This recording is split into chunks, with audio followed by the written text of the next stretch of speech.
Au nom du Père et du Fils et du Saint-Esprit, ainsi soit-il. Mes chers fidèles, ce premier dimanche du carême, ça fait maintenant déjà 4 jours qu'on fait le carême, les 4 jours qui remplacent les dimanches, parce que dans sa bonté, dans sa sagesse, Sainte Mère Église nous laisse le dimanche libre pour qu'on peut nous relasser et manger un peu plus.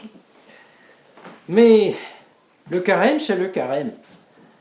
Et inutile de dire oui, les temps sont changés, de toute façon, moi je suis très je fais beaucoup d'attention à la santé, de toute façon, moi je ne mange pas beaucoup.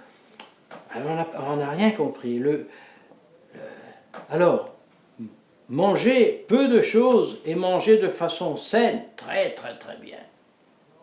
Et même, dans certaines mesures, le jeûne de la santé, c'est une chose qui, oui, à la limite, même nous donne force, libère de la force, bien sûr, parce que le corps perd les toxines et se libère, et les énergies, les muscles, tout ça, ça fonctionne très très bien. Mais il s'agit d'autre chose lorsque nous parlons du carême, du jeûne du carême. Il est important d'avoir les idées claires sur ce fait. Aussi, sur le fait, la question des quantités. Qu'est-ce que ça veut dire, jeûner? Qu'est-ce que ça veut dire? Bien sûr, je sais, l'abstinence, je ne mange pas de viande, très bien. Mais le jeûne, qu'est-ce que ça veut dire? Combien je mangerai les jours de jeûne? Et cela, nous voulons rapidement aussi le mentionner, mais non pas d'après avoir pensé, médité avec Saint Grégoire et Saint Léon le Grand sur la raison de jeûner. Et aussi la raison et les effets du jeûne, non seulement sur nous-mêmes, mais les effets qu'il y a aussi au point de vue de la société.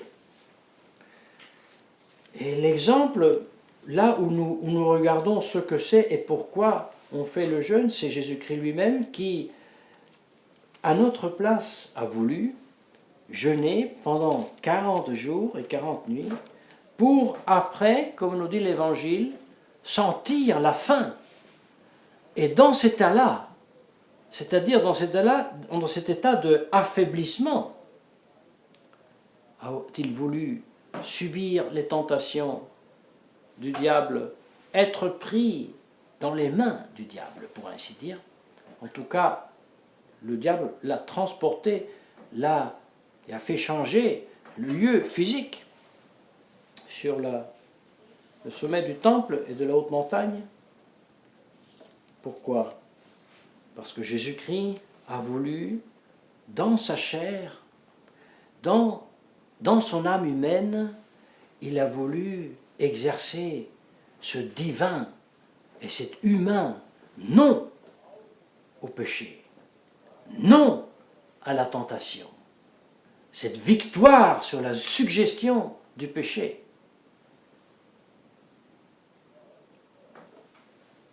Et pour cela, il était bon que Jésus-Christ, dans son âme humaine, ne pouvait pas, il était impossible à Jésus-Christ, dans son âme, de sentir ce combat qu'il y a dans notre âme, du plaisir que nous sentons lorsque la tentation nous suggère le péché, et puis ce combat en nous, j'accepte pas, je fais pas le péché. Ce combat en Jésus-Christ n'était pas possible. Et pour ce fait, il était exclu. Mais en Jésus-Christ, il y avait le triomphe de cette tentation qui vient du dehors. Et que Jésus-Christ a voulu souffrir, vivre, mettre en œuvre pour pouvoir nous la transmettre à travers la grâce, à travers les sacrements, à travers la Sainte Communion, afin que nous devenions capables à dire non à la suggestion du péché, à la tentation, à la concupiscence de la vie, de la chair et des yeux. Voilà la raison pour laquelle Jésus-Christ a voulu être tentés. Et voilà la raison pour laquelle Sainte Mère Église nous oblige, pour notre salut, à faire pénitence par le jeûne et la prière. Vous voyez, il y a un moment très important. Jésus-Christ est tenté lorsqu'il est affaibli, lorsqu'il sent la faim. Parce que quand nous avons vraiment faim, nous pouvons dire nous sommes en crise. Parce que quand j'ai vraiment faim, je commence à sentir aussi qu'on a froid, qu'on est fatigué, qu'on n'a pas envie, que même on est plus irritable. Eh bien, Jésus-Christ a voulu se réduire à cet état de faiblesse pour nous aider.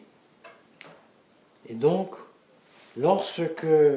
normalement, lorsque je suis très fatigué, lorsque j'ai froid, lorsque j'ai faim, eh bien la chose la plus normale que je me fais une bonne bévente chaude, et puis je me mets un bon tartine, et je mets dessus quelque chose, je mange quelque chose, je mets un pull au vert, et je fais bien, et c'est bien de faire comme ça.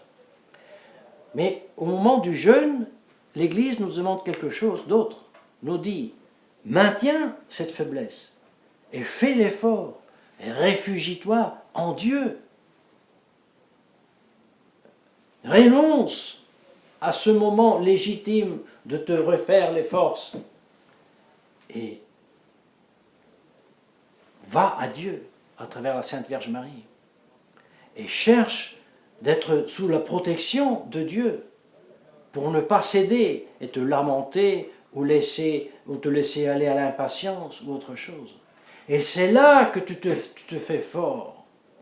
C'est là que ton âme spirituelle commence à se renforcer et à s'attacher à Dieu. Bien sûr, tu es une plante et tu es un animal et tu as besoin de l'eau et de minéraux et de nourrir. Mais bien sûr, et tu fais bien le faire. Mais sache que tu as besoin aussi de nourrir ton âme, ton esprit, ton intelligence, ta volonté, qui a besoin d'adhérer à moi, à Dieu. Et si tu ne la forces pas, seule, elle ne le fait pas. Parce qu'elle a la tendance de suivre et se soumettre à la plante et à l'animal que tu es. Oui, après le péché originel, c'est comme ça. Il est inutile de vouloir se faire des illusions. Et c'est comme ça donc que Jésus-Christ a voulu aussi, lui, pour nous, à notre place, faire pénitence, jeûner. Et voyez, qu'est-ce qui se passe? Lorsque l'âme chrétienne fait le jeûne, elle se renforce. Et en se renforçant, elle soumet à son intelligence et à sa volonté l'animal et la plante qu'elle est. Plus l'animal, bien sûr, parce que avec la volonté, régler les ongles qui poussent ou non, c'est pas possible. Mais l'animal, oui. L'animal, oui. Et comme nous dit très bien ici Saint Grégoire, n'est-ce pas? Il dit, il faut bien distinguer les 3 degrés de la tentation, la suggestion, la délectation que je perçois intérieurement, et ensuite le consentement de ma volonté, oui, je la veux. Ou alors, non, je ne la veux pas. Et il ajoute, nous, quand nous sommes tentés, pour le plus nombreux des fois, nous tombons parce que nous trouvons bon plaisir à la tentation, et ensuite aussi parce que nous consentons à ce bon plaisir. Parce que, dit-il, et là c'est le grand réalisme du saint, nous sommes formés de chair et nés dans le péché. Et nous portons en nous-mêmes les ennemis que nous devons combattre tous les jours. Voyez?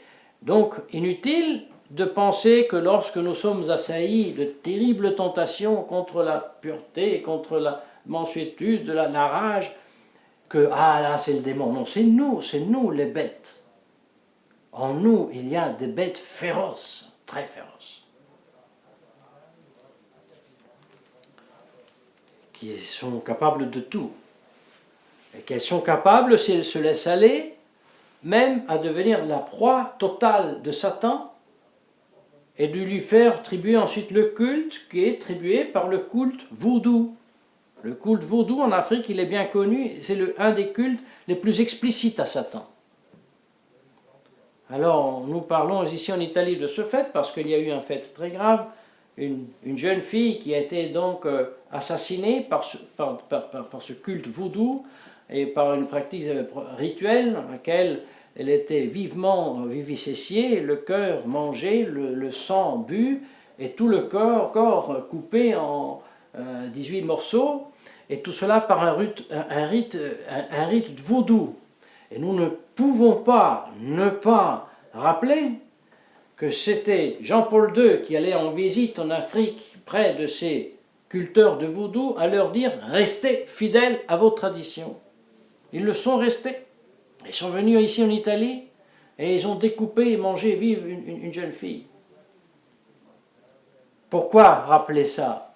Parce que si nous ne faisons pas le jeûne et la prière, comme l'Église conciliaire avec beaucoup d'indulgence dit « Oui, mais tu sais, c'est une question d'esprit, et il suffit que tu fasses un bon sourire à ton voisin qui est méchant et tu verras, ça vaut la même chose. » Non. Si nous ne faisons pas le jeûne et la prière, nous deviendrons exactement les mêmes animaux comme ceux qui ont mangé vive cette jeune fille ici. Ne nous faisons aucune illusion. D'ailleurs, entre manger vive une jeune fille et tuer dans le ventre des mamans des millions et des millions d'enfants, laisser les vieux dans des structures qui coûtent les yeux de la tête, les laisser mourir sans rien dire, sans de soif. Il suffit qu'une vieille personne, tu ne lui dois pas à boire, elle est faible, elle ne peut rien plus dire, personne ne voit que je suis en train de la tuer parce que je ne donne pas à boire. Il n'y a pas grande différence. Ces bêtes féroces nous le sont déjà devenues. Pourquoi? Parce que le chrétien catholique ne prie plus et ne jeûne plus. Alors qu'est-ce qui se passe? En perdant, par ce fait, la maîtrise et le dominium, c'est-à-dire donc la domination de nos pauvres sens qui, après le péché originel, tentent toujours d'aller leur propre voie, voilà que nous sommes devenus proies à ceux qui nous mènent non pas au ciel, mais à l'enfer.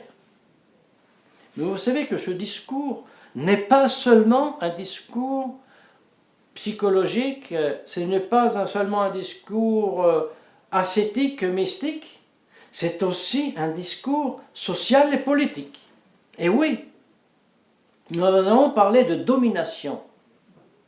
Vous voyez, quand je domine mes sens, je suis vraiment comme posmé, je suis parfaitement moi-même et capable de mettre en acte toutes mes facultés.